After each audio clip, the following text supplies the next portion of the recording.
Bapak Ibu saudara sekalian yang dikasihi Tuhan, senang sekali kita kembali bisa bertemu pada pagi hari ini. Dan pada bulan ini, saya ingin menyapa juga saudara-saudara yang mengikuti ibadah ini secara online. Bulan ini bulan yang spesial karena Gembala menetapkan temanya tema keluarga. Ya, 1 bulan ini temanya keluarga semua ya. Ada yang ingat di jam 9 minggu pertama yang melayani siapa? Hamba Tuhan ya, minggu pertama. 2 minggu yang lalu kita dilayani oleh Bapak Pendeta Kit Sorbo ya. Pak Kit Sorbo berbicara tentang kasih agape. Minggu lalu kita di jam 9 dilayani oleh hambanya Bapak Pendeta Jamie Lexi ya, bicara tentang warisan iman. Dan minggu ini kita akan tema yang diberikan, ditetapkan oleh Gembala, oleh gereja adalah keluarga bersinar. Dan ayatnya di teks yang dipilih ditentukan. Jadi hari ini semua ibadah temanya sama, teksnya juga sama saudara, dari Matius pasal 5 ayat 14 sampai 16. Disclaimer dulu, kalau kita bicara keluarga, mungkin saudara bilang, waduh saya belum berkeluarga misalnya gitu ya. Atau saya kayaknya merasa terpanggil untuk tidak berkeluarga, tidak menikah maksudnya gitu ya. Atau keluarga kami sudah tidak lengkap, ada yang sudah dipanggil Tuhan dan sebagainya. Tidak masalah saudara-saudara, kita tetap adalah anggota keluarga. Jadi firman Tuhan ini tetap buat kita semua, entah posisi kita sebagai orang tua, sebagai anak, suami, istri, kita semua adalah keluarga. Jadi mari kita mengarahkan hati kita dan biarlah Tuhan berbicara secara pribadi kepada kita pada pagi hari ini. Kita akan baca 3 ayat ini saudara, dan kita akan membaca seperti kita belum pernah membaca ya. Saya selalu membiasakan diri seperti itu. Walaupun kita sudah tahu ayat ini, kita akan baca sekali lagi seperti kita belum pernah membaca, dan biarlah Roh Kudus menjelaskan kepada kita semua. Matius pasal 5 mulai ayat 14. Kamu adalah terang dunia. Kota yang terletak di atas gunung tidak mungkin tersembunyi. Lagi pula, orang tidak menyalakan pelita lalu meletakkannya di bawah gantang, melainkan di atas kaki dian, sehingga menerangi semua orang di dalam rumah itu. Demikianlah hendaknya terangmu bercahaya di depan orang, supaya mereka melihat perbuatanmu yang baik dan memuliakan Bapamu di surga. Amin. Kita mau lihat kalimat pertama saudara, kamu adalah terang dunia. Di ayat lain Yesus bilang, akulah terang dunia. Jadi yang terang dunia siapa saudara? Yesus atau kita ya? Tadi ada yang bilang Yesus ya, tapi Yesus bilang kamu. Jadi yang benar yang mana saudara? Jawabannya dua-dua benar ya. Yesus adalah terang dunia ya. Tetapi ayat ya Yohanes 9 ayat 5 ini saya kasih titik 3 di depannya, artinya ini potongan saudara ya. Ayat lengkapnya ini saudara. Yohanes pasal 9 ayat 5 berkata, selama aku di dalam dunia, akulah terang dunia. Jadi kalimat lengkapnya itu saudara. Nah, apa artinya saudara? Saya lanjutkan di Yohanes 12, Yesus bilang gini. Kata Yesus kepada mereka, hanya sedikit waktu lagi terang ada di antara kamu. Selama terang itu ada padamu, percayalah kepadanya. Tentunya Yesus berbicara tentang dirinya sendiri ya. Saya di dunia ini cuma sebentar. Sedikit lagi loh waktunya ya. Hanya berapa tahun lagi atau mungkin hanya berapa bulan lagi sebelum dia meninggalkan dunia ini. Ayat berikutnya dia ulangi saudara. Percayalah kepada terang itu selama terang itu ada padamu, supaya kamu menjadi anak-anak terang. Selama ada padamu, berarti tidak selamanya. Nah, apa arti dari ini saudara? Kamu adalah terang dunia. Yesus bilang aku adalah terang dunia. Yesus adalah terang dunia selama dia ada di bumi. Setelah itu dia mati, bangkit, naik ke surga. Kemudian kitalah yang menjadi terang dunia. Hari Pentakosta, Roh Kudus turun sebagai dalam bentuk api ya. Dia terang. Jadi Yesus sebagai terang dunia selama beliau ada di Dia ada di timur tengah sana ya saudara, dialah terang dunia. Kemudian Yesus naik, dia bilang, sekarang kamu terang dunianya. Ya, sehingga dunia ini bisa terang karena semua orang yang dipenuhi oleh Roh Kudus, yang diurapi oleh Roh Kudus, ya, yang percaya kepada Yesus. By the way, kita hanya bisa percaya kalau Roh Kudus memampukan kita, saudara-saudara. Sehingga di dalam kita setiap saudara ada terang. Ya, ada terang. Itu sebabnya Tuhan bilang, kamu adalah terang dunia. Implikasinya buat kita saudara, ketika Yesus bilang kamu adalah terang dunia, ini adalah tugas yang tadinya perannya Tuhan saudara. Terang dunia itu tadinya Yesus. By the way, saat ini dia tetap terang ya. Nanti kalau kita ketemu dia, dikatakan di Yerusalem baru itu tidak ada matahari. Ya, karena udah terang benderang dari tahta, yaitu dari Yesus. Jadi Yesus tetap terang saudara, tetapi di dunia ini Tuhan mendelegasikan kepada kita. Ini sebuah tugas yang tidak terkecuali, yang tidak pilih-pilih, nggak pendeta doang, saudara ya. Semuanya, ya kalau kita bicara konteks keluarga, nggak suami doang, istri juga, nggak orang tua doang, anak-anak juga, nggak anak-anak doang, orang tua juga. Ini sebuah tugas yang didelegasikan kepada kita. Yang kedua yang saya renungkan dari fakta ini, saudara, terang itu tetap dari Tuhan. Kita ini adalah reflektor, kita ini adalah cermin, ya. Kenapa ini penting, saudara? Otherwise kita akan berpikir bahwa kalau kita berpikir terang itu dari kita akan mengusahakan sesuatu yang kita produksi sendiri, dan bukan itu yang Tuhan kehendaki. Yang Tuhan kehendaki kita memantulkan, kita menyinarkan terangnya Tuhan, ya. 2 Korintus 3 ayat 18 saya tidak tulis di slide, dan kita semua mencerminkan, memancarkan, atau kita semua menjadi cermin kemuliaan Tuhan dengan muka yang tidak terselubung, ya. Dengan gambaran yang lain, dengan metafora yang lain, Tuhan bilang aku adalah pokok, kamu adalah carang. Kalau kamu nempel, kamu berbuah, ya. Yang berbuah itu, yang membuat kita sebagai carang berbuah adalah karena kita nempel, ya. Sarinya itu dari Tuhan. Demikian juga terang, ya. Jadi kita berbicara keluarga yang bersinar, terangnya itu dari Tuhan, saudara-saudara, ya. Dari Tuhan kepada setiap individu kita. Kita akan lihat ayat berikutnya. Masih di ayat 14, maaf. Kamu adalah terang dunia, kota yang terletak di atas gunung tidak mungkin tersembunyi. Saudara, kita dipanggil, keluarga kita dipanggil untuk diekspos, saudara, untuk didisplay, untuk dipajang oleh Tuhan. Jadi dengan kata lain Tuhan bilang ini khotbah Tuhan di bukit ya, saudara, mulai dari Matius pasal 5. Kalian pengikut saya itu display saya, ditaruh di tempat yang tinggi, ya. Kota di tempat yang tinggi, saudara. Itu sebabnya kita tidak bisa berkata bahwa keluargaku, keluargamu, ya. Kita enggak usah orang enggak usah lah lihat keluarga saya gitu ya. Enggak bisa, saudara. Tuhan itu sengaja mau display kita. Kita nih brand ambassador-nya dia, ya. Sekarang banyak artis jadi brand ambassador, ya. Kalau kita punya merek tertentu, gimana supaya merek ini dikenal orang?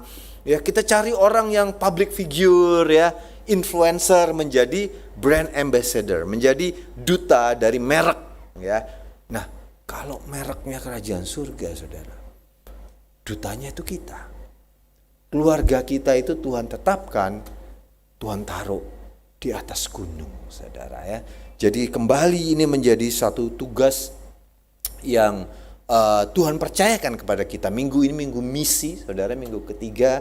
Biarlah kita selalu ingat, kita hidup nggak buat kita doang, saudara. Kita hidup nggak bisa, yang penting keluargaku aman, aku nggak ganggu keluarga orang lain gitu ya. Nggak usah lah saya bersinar. Nggak bisa, saudara. Sudah panggilan kita ditaruh di atas gunung, ya.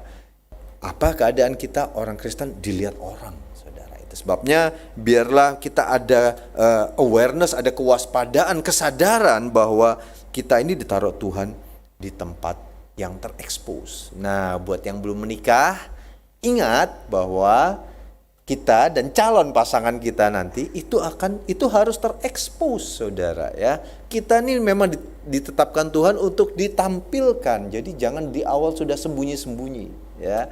Jadi saya sangat mendorong saudara-saudaraku, adik-adikku ya, yang mungkin masih anak-anakku yang masih mencari mendoakan pasangan hidup, jangan cari pasangan yang ngajak sembunyi-sembunyi ya saudara ya.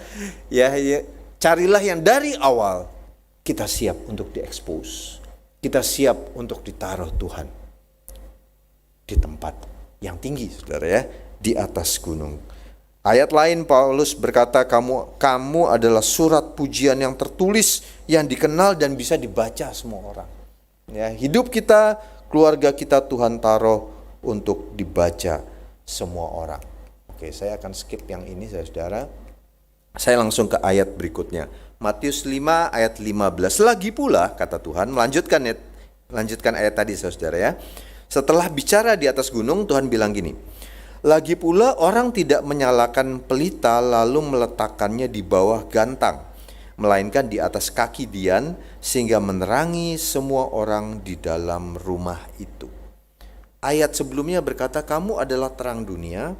Terus Yesus bicara soal kota yang di atas gunung. Disebut kota karena ada banyak rumahnya, betul ya saudara ya. Kalau rumahnya cuma 1-2 nggak kota ya saudara. Jadi waktu Tuhan bilang kota yang terletak di atas gunung, Tuhan bicara tentang rumah yang ditaruh di atas gunung ya.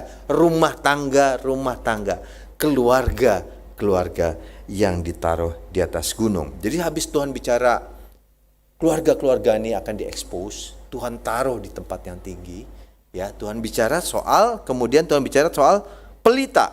Pelita itu menyala, orang tidak meletakkan di bawah gantang. Saya baca ayat ini berulang-ulang ya saudara, dan saya menemukan satu hal yang baru buat saya. Masalah yang Tuhan mau angkat di ayat 15 ini bukan pelita nyala apa enggak. Ternyata menurut saya ya, at least dalam perenungan saya kali ini, masalahnya bukan pelita itu menyala apa enggak, karena dikatakan pelita itu sudah dinyalakan. Masalahnya adalah di mana dia diletakkan. Ada 2 tempat yang Tuhan letakkan di sini, yang Tuhan gambarkan orang meletakkan pelita.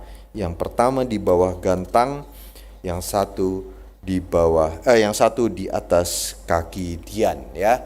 Gantang seperti ini kurang lebih saudara-saudara ya, dalam ayat lain dikatakan tempayan. Intinya sesuatu yang tidak tembus cahaya ya. Gantang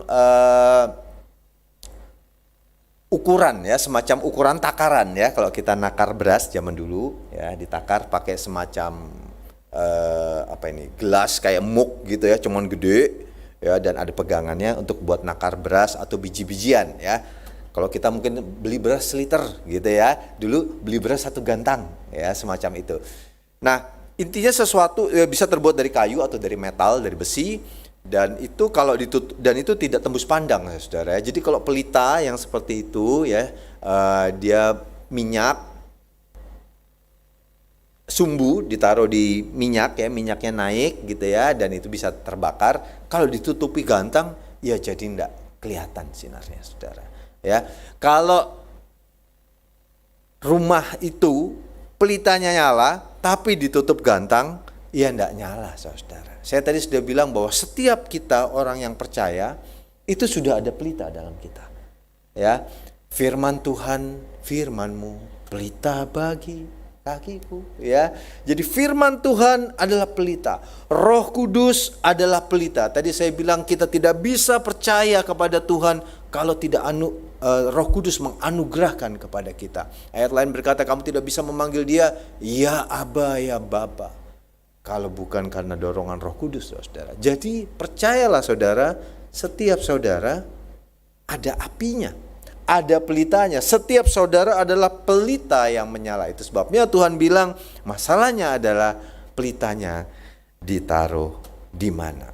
Nah, apakah gantang itu? Itu yang saya renungkan saudara. Saya mencari, belajar dari firman Tuhan, merenungkan, berdoa.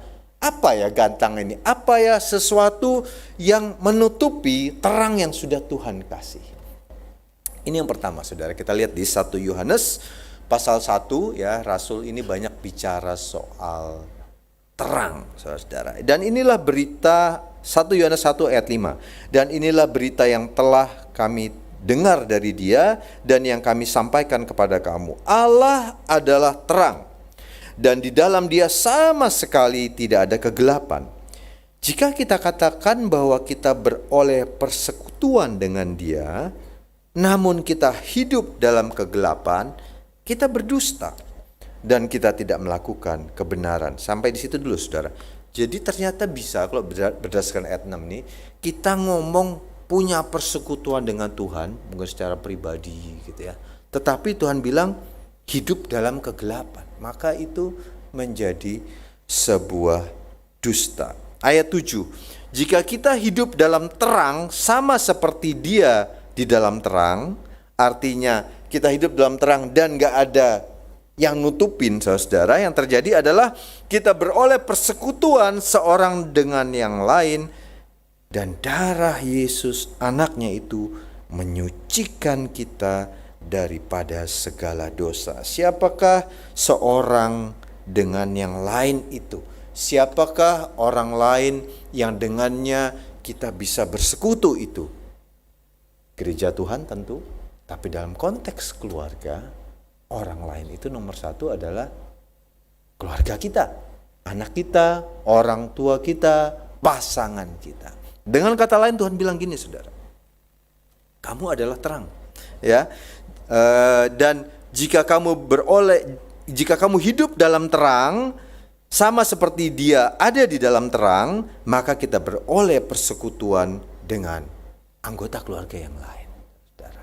Ini adalah satu bukti, kenyataan, indikator, ukuran bagaimana pelita itu ketutupan apa enggak di rumah, saudara ya, di rumah tangga kita. Saya lanjut ke ayat 8 dulu, saudara. Jika kita berkata bahwa kita tidak berdosa, maka kita menipu diri kita sendiri dan kebenaran tidak ada di dalam kita. Ya, harusnya terang, jadi nggak terang, saudara, ketutupan. Jika kita mengaku dosa kita, maka Ia adalah setia dan adil sehingga Ia akan mengampuni segala dosa kita dan menyucikan kita dari segala kejahatan. Jika kita berkata bahwa kita tidak berbuat dosa, maka kita membuat Dia menjadi pendusta dan firman-Nya tidak ada di dalam kita. Apakah gantang dalam rumah kita, saudara? Gantang dalam rumah tangga kita adalah ketika kita bilang, saya tidak bersalah, saya benar, ya. Di keluarga suami berkata, aku paling benar 100%. Ya, saya sempat bilang ke beberapa teman, ketika saya bilang saya benar 100%, saya sudah salah, saudara. Ya, apalagi saya benar 100% dan istri saya salah 100%. Itu saya sudah salah, saudara ya. Dan akar dari tidak mau mengakui kekurangan kita, kesalahan kita, itu adalah kesombongan, ego, harga diri yang salah, ya. Harga diri itu bagus, saudara, ya.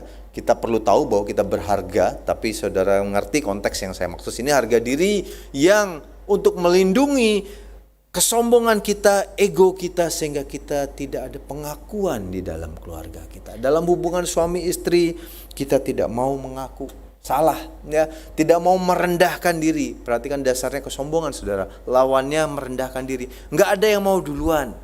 Ayo kalau di rumah, kalau berantem yang duluan mau damai siapa, saudara? Suaminya atau istrinya? Ya.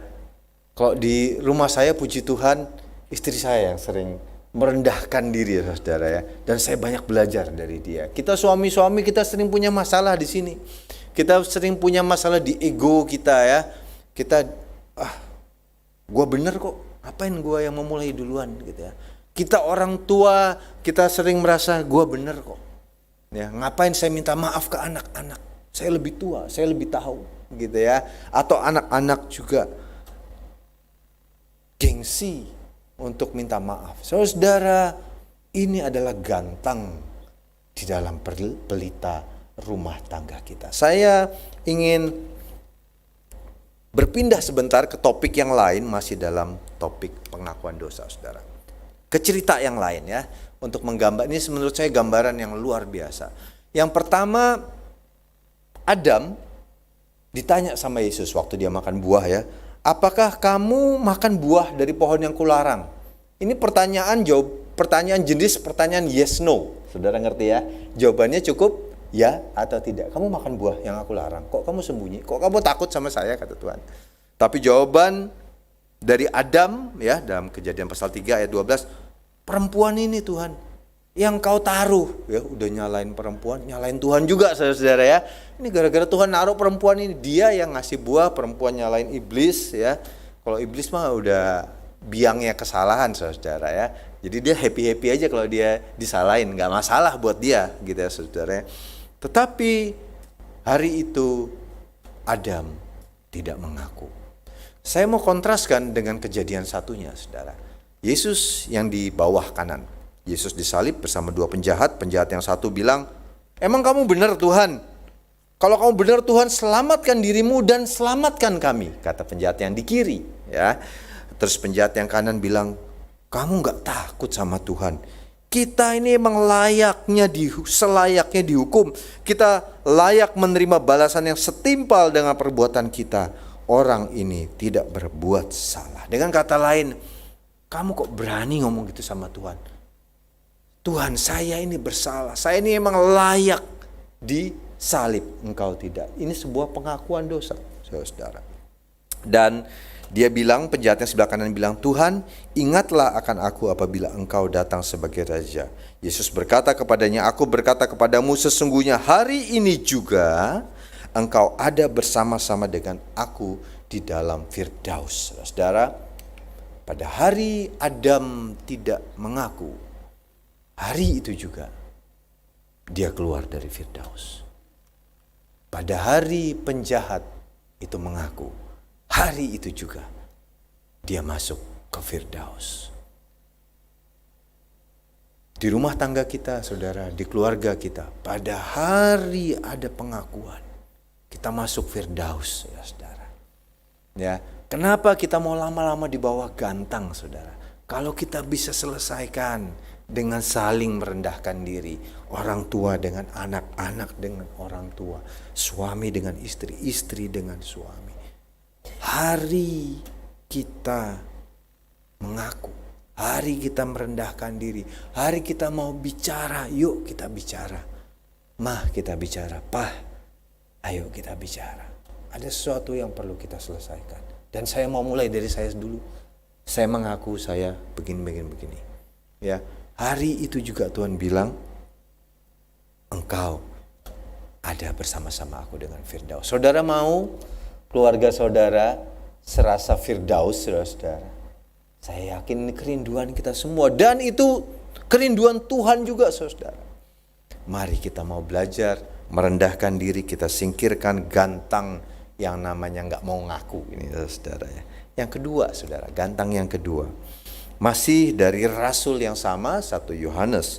Barang siapa berkata bahwa ia berada di dalam terang, tetapi ia membenci saudaranya, ia berada di dalam kegelapan sampai sekarang. Sekali lagi saudara, ada orang merasa di dalam terang, tetapi Tuhan bilang, kamu dalam kegelapan. Ya, dia merasa ada pelita dalam dirinya, tapi ketutupan gantang karena membenci saudaranya. Ayat 10, barang siapa mengasihi saudaranya, ia tetap berada di dalam terang, dan di dalam dia tidak ada penyesatan.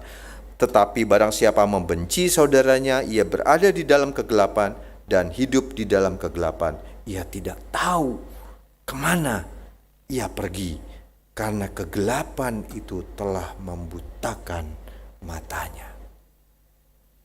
Sekali lagi saudara yang kita baca dalam ayat-ayat yang muncul di sini, kita dalam konteks keluarga, ya.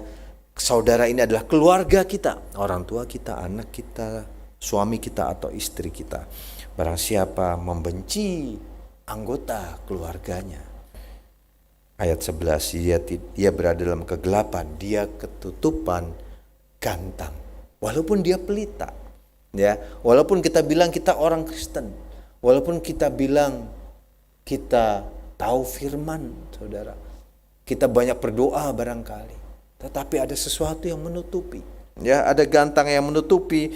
Dan tidak heran kalau kita menjadi orang yang dikatakan di ayat 11 tadi bagian akhir, kayak orang yang nggak tahu apa yang harus kita lakukan, nggak tahu apa yang harus, kemana kita pergi karena mata kita sudah buta, saudara. Alangkah indahnya, saudara, kalau kita tidak membenci satu sama yang lain. Jadi gantang yang kedua saya simpulkan, kebencian, saudara. Mungkin saudara bilang, oh enggak kok, aku enggak benci kok sama suamiku, sama istriku, enggak. Cuman kalau ditanya masih sayang enggak? Biasa aja sih. Enggak kayak dulu. Enggak kayak dulu. Saudara-saudara, hati-hati, itu bagaikan gantang yang sudah perlahan-lahan menutupi pelita rumah tangga kita. Saudara, saya percaya Tuhan mau keluarga kita tetap membara apinya, ya saudara, ya, tetap saling mengasihi, tidak ada gantang kebencian. Oh iya itu Pak, dulu itu mah zaman pacaran, ya, itu mah zaman honeymoon, ya. Kata teman-teman di sebelah kanan saya, itu zaman promosi dulu, ya, zaman promo dulu, ya, periode sale, ya. Masa promosi itu semuanya mudah, semuanya indah, ya. Yang jelek-jelek nggak kelihatan, ya. Waktu pacaran tuh nggak kelihatan, saudara, ya. Yang sebentar, kalau saya tanya, apa komplain saudara terhadap suami atau istri Anda saat ini? Dulu waktu pacaran komplain nggak soal itu? Oh, rasanya kok indah gitu, ya saudara. Yang dulu nggak pernah diangkat kok sekarang kita angkat setelah sekian tahun pernikahan. Saya katakan sekian tahun, bisa 2 tahun, bisa 20 tahun, bisa 3 tahun, bisa 30 tahun. Ada orang bilang usia pernikahan setelah 5 tahun aman. Kayaknya kok enggak, ya saudara-saudara, ya. Ujian itu tetap datang dan gantang-gantang itu selalu mengancam hidup kita, ya saudara. Saya enggak sayang kok. Ada yang bilang gini, saya masih sayang kok, cuman dia nggak ngerti, dia nggak tahu bahwa saya sayang, ya. Anak-anak bilang saya sayang sama orang tua, tapi orang tua saya tidak tahu bahwa saya sayang sama dia, ya. Atau sebaliknya, orang tua bilang ini kasih sayang saya sama kamu, tapi kamu nggak ngerti. Suami dan istri juga gitu. Nah, saudara, di khotbah 2 minggu yang lalu di jam 6 pagi saya katakan, kita perlu belajar, saudara, belajar, ya. Kita perlu belajar dari firman Tuhan, dan firman Tuhan seperti penulis Amsal mengatakan itu diturunkan dalam kehidupan sehari-hari, dan kita bisa belajar dari kehidupan sehari-hari, kita bisa belajar dari orang lain. Itu juga cara Tuhan mengajar kita, saudara. Dari firman Tuhan, dari pengurapan Roh Kudus, kita belajar juga dari kehidupan, dari orang lain, khususnya anak-anak Tuhan yang sudah menjalani, saudara. Jadi kita perlu belajar. Tadi kalau saya bilang, saya sayang sama dia, cuma dia nggak ngerti. Berarti ini ada miskom dalam apa yang kita sebut bahasa kasih, ya. Bahasa kasih orang ternyata beda-beda, saudara, ya. Ada orang yang bilang, itu aku peluk istriku, dia nggak suka kok dipeluk, ya. Saban aku peluk dia gini, ya nggak suka, berarti dia sudah nggak sayang. Dulu kayaknya waktu pacaran happy itu dipeluk, ya, nggak usah dipeluk, deket-deket aja happy, ya saudara. Saudara, ternyata setelah kita belajar, kalau kita mau belajar, tidak semua orang bahasa kasihnya dipeluk, saudara. Ya, ada orang yang bahasa kasihnya gift, kalau dikasih sesuatu, ya. Jadi saudara, ada orang yang bahasa kasihnya afirmasi, kata afirmasi, ya. Dia merasa dikasih kalau dia diakui, ya, kalau dia dipuji, saudara. Mungkin anak kita ada yang seperti itu, saudara.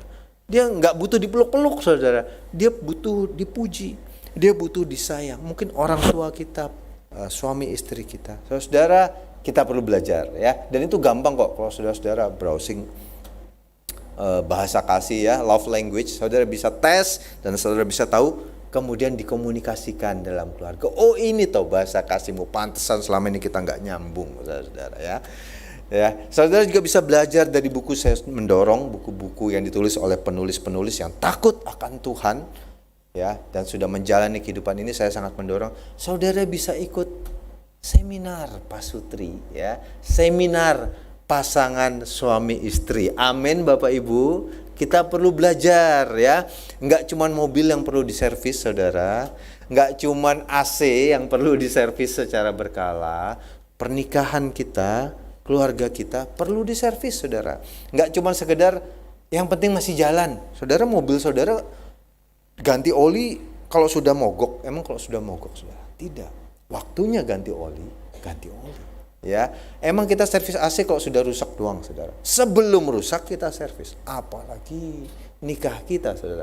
Jangan nunggu ada masalah. Dan itu sebabnya kalau nanti ada seminar pasutri, saudara harus ikut, ya. Nanti kalau harus bayar gimana? Bayar saudara. Kalau seminarnya mahal gimana? Tambah bayar saudara, ya. Karena berarti panitianya nyiapin sesuatu yang bagus, ya. Saudara, saya sangat mendorong seminar pasutri, kalau ada retreat pasutri, ya doakan kalau gereja ini nanti mengadakan, saudara harus ikut. Amin saudara? Oh aduh, itu janji ya, tadi yang ngomong nanti harus datang ya, awas gak datang ya. Kalau ada seminar saudara, kita perlu belajar. Kita perlu belajar saudara. Saya, keluarga kami banyak tertolong karena kita mau membuka diri untuk belajar. Ya, mau membuka diri untuk belajar, gak merasa saya paling benar dan saya sudah paling pinter atau saya paling rohani. Nah ini bahaya saudara ya. Saya sudah gak perlu belajar dari orang lain.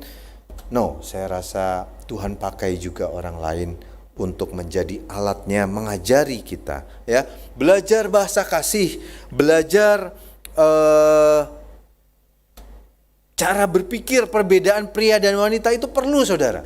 Kalau enggak kita sampai tua kita menganggap istri kita orang aneh saudara, ya. Yang istri-istri nganggap suami kita orang aneh, ya saudara. Atau kita nganggap istri kita cerewet, banyak ngomong, loh itu memang harus begitu saudara.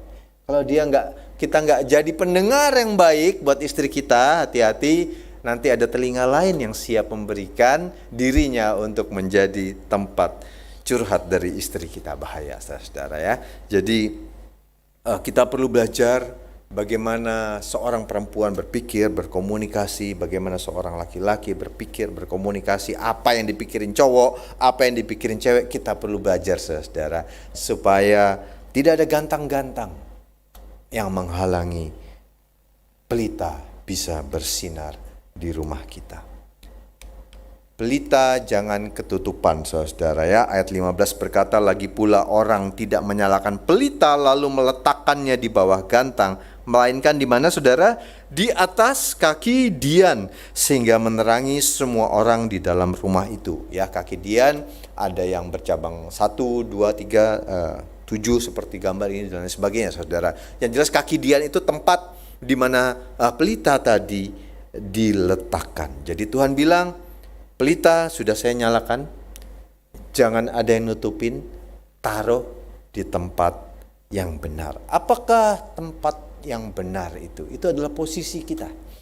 Posisi seorang suami, posisi seorang istri, posisi orang tua terhadap anak-anak, posisi anak-anak terhadap orang tua. Harus di tempatnya saudara ya, harus di kaki diannya saudara. Dan bagaimanakah posisi yang Tuhan mau? Saudara, ini ayat yang sudah sering kita baca. Hai istri, inilah kaki dianmu, tunduklah kepada suamimu seperti kepada Tuhan. Tunduklah, bukan tanduklah saudara ya.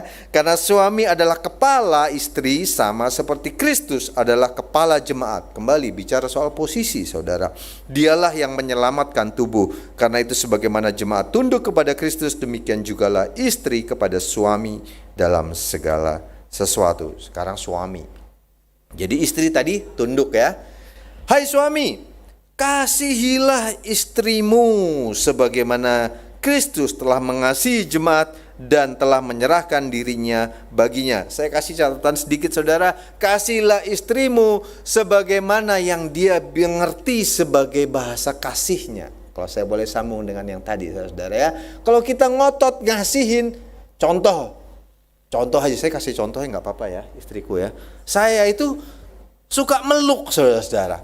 Jadi aduh langsung cium gitu ya. Kalau saya peluk istri saya, Itu kalau saya mengasihi, karena saya mengasihi istri saya suka peluk, saudara. Kebetulan bahasa kasih dia bukan dipeluk.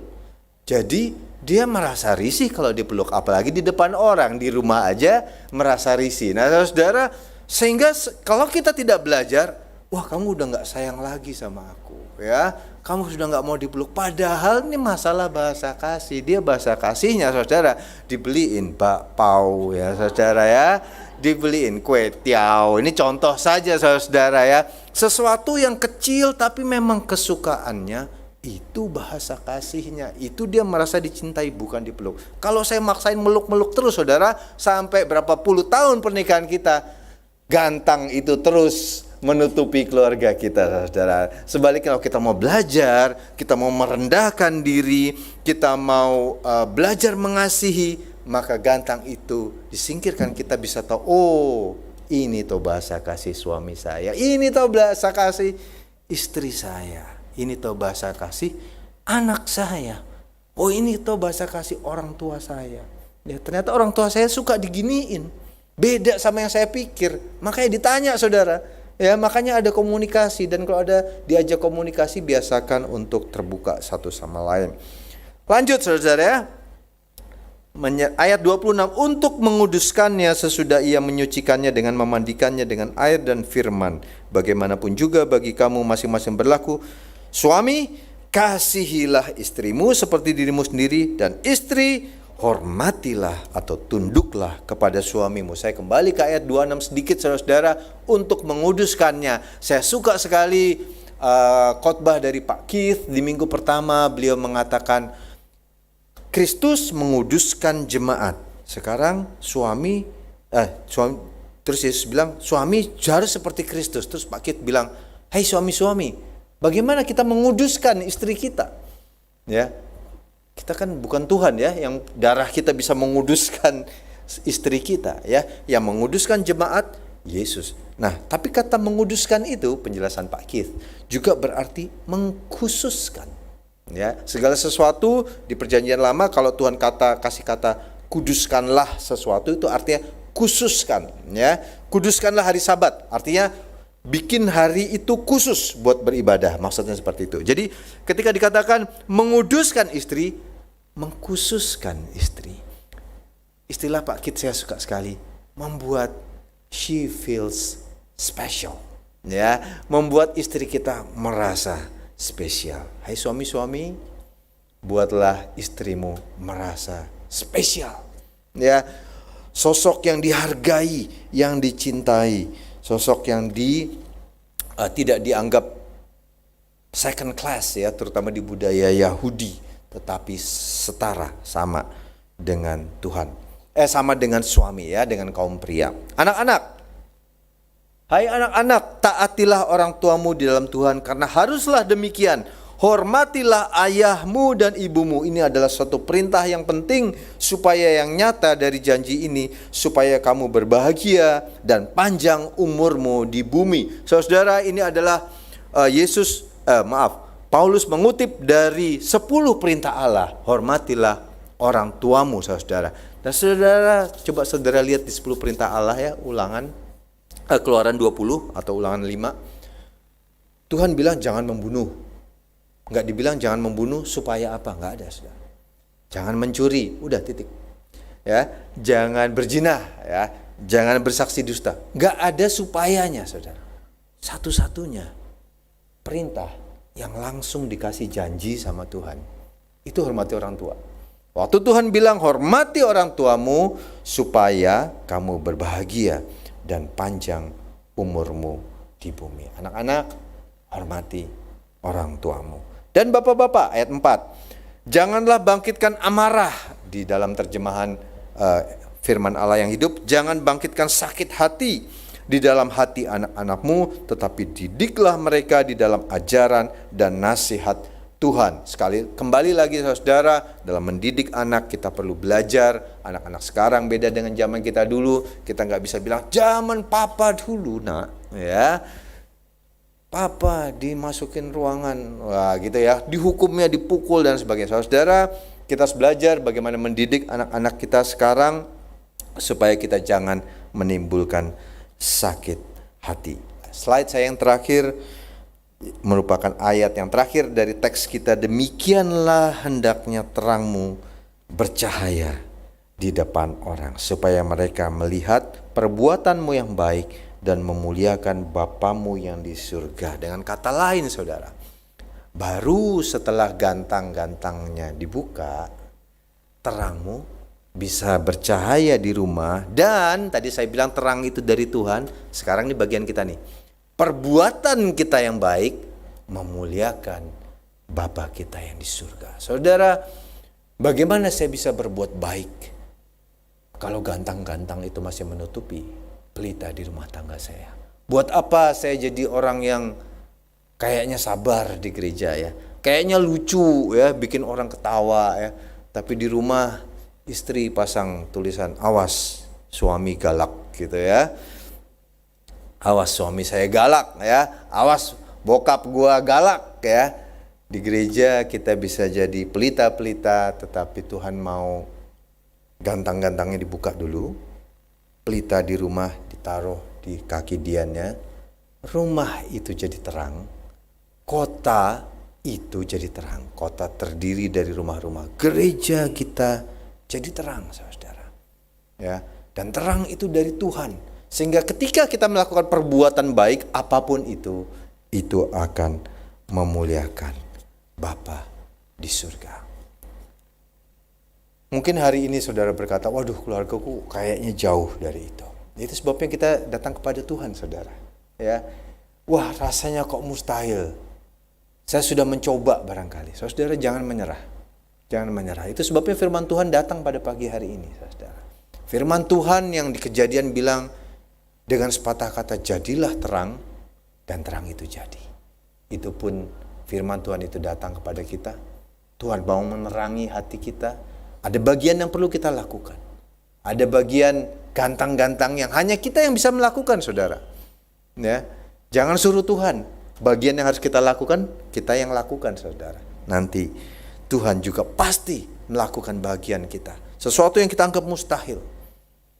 Keluarga yang sudah kita pikir sudah nggak bisa terselamatkan, Tuhan bisa jadikan seperti Firdaus, saudara. Tidak ada yang mustahil bagi Tuhan. Tetap percaya, jangan menyerah, jangan berhenti berharap. Tuhan kita spesialis mengatasi kemustahilan. Mari kita tundukkan kepala kita. Bapa, kami mengucap syukur Tuhan, karena firman-Mu selalu memberi pengharapan baru bagi kami. Secara pribadi, secara kami sebagai keluarga, bahkan dalam komunitas yang lebih besar, sebagai kota yang bersinar. Engkau yang memanggil kami untuk bersinar, Tuhan.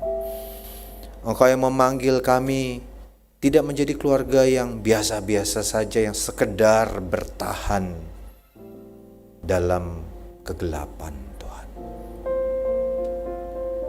Engkau memanggil kami untuk menjadi keluarga yang bersinar, dan kami percaya Tuhan, tangan-Mu yang berkuasa, yang penuh dengan mujizat, Allah kami yang tidak pernah berubah dulu, sekarang, sampai selamanya, selalu rindu untuk bekerja di dalam hati kami, di dalam keluarga kami. Tolong kami Tuhan untuk bisa merendahkan diri, mau merendahkan diri satu sama lain, mau saling mengaku Tuhan, mau belajar mengasihi satu dengan yang lain Tuhan.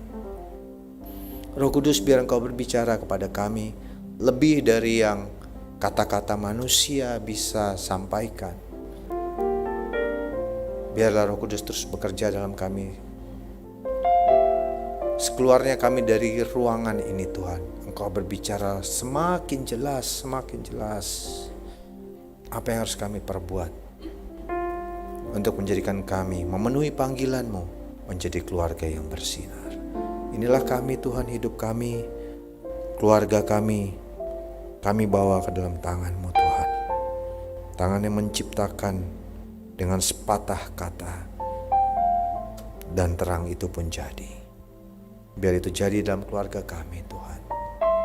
Dalam nama Tuhan Yesus, nama yang berkuasa itu, kami meminta, memohon, dan meletakkan iman pengharapan kami. Haleluya. Amin.